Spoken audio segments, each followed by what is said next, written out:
ప్రభువైన యేసుక్రీస్తు నామంలో అందరికీ హృదయపూర్వక వందనములండి. కీర్తనల గ్రంథము 47వ అధ్యాయము. సర్వజనులారా చప్పట్లు కొట్టుడి, జయధ్వనులతో దేవుని గూర్చి ఆర్భాటము చేయుడి.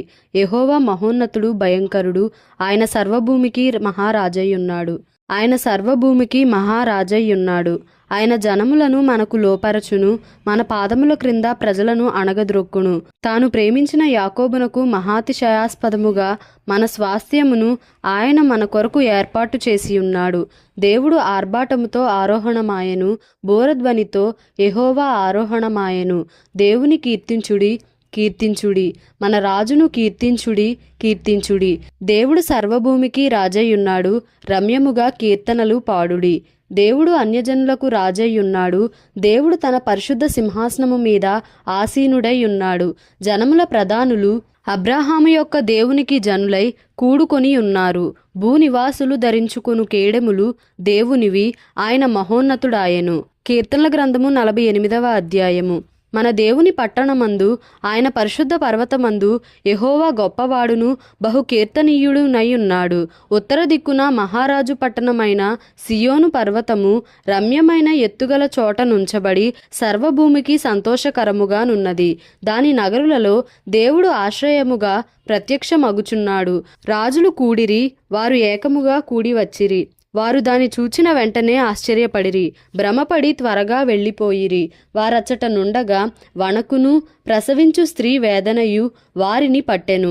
తూర్పుగాలిని లేపి తార్షీషు ఓడలను నీవు పగలగొట్టుచున్నావు. సైన్యములకు అధిపతియగు యెహోవా పట్టణమునందు, మన దేవుని పట్టణమునందు మనము వినినట్టుగానే జరుగుట మనము చూచియున్నాము. దేవుడు నిత్యముగా దానిని స్థిరపరచియున్నాడు. దేవా, మేము నీ ఆలయమునందు నీ కృపను ధ్యానించితిమి. దేవా, నీ నామము ఎంత గొప్పదో, నీ కీర్తియు బూదిగంతముల వరకు అంత గొప్పది. నీ కుడి చెయ్యి నీతితో నిండి ఉన్నది. నీ న్యాయ విధులను బట్టి సియోను పర్వతము సంతోషించునుగాక, యూదా కుమార్తెలు ఆనందించుదురుగాక. ముందు రాబోవు తరములకు దాని వివరము మీరు చెప్పునట్లు సియోను చుట్టూ తిరుగుచు దాని చుట్టూ సంచరించుడి. దాని బురుజులను లెక్కించుడి, దాని ప్రాకారములను నిదానించి చూడుడి. దాని నగరులలో సంచరించి వాటిని చూడుడి. ఈ దేవుడు సదాకాలము మనకు దేవుడై ఉన్నాడు. మరణము వరకు ఆయన మనలను నడిపించును. కీర్తనల గ్రంథము 49వ అధ్యాయము. సర్వజనులారా ఆలకించుడి, సామాన్యులేమి సామంతులేమి, ధనికులేమి దరిద్రులేమి, లోక నివాసులారా మీరందరూ ఏకముగా కూడి చెవియొగ్గుడి. నా నోరు విజ్ఞాపన విషయములను పలుకును, నా హృదయ ధ్యానము పూర్ణ వివేకమును గూర్చినదై ఉండును. గూఢార్థము గల దానికి నేను చెవియొగ్గెదను. సితారా తీసుకొని నా మరుగు మాట బయలుపరచెదను.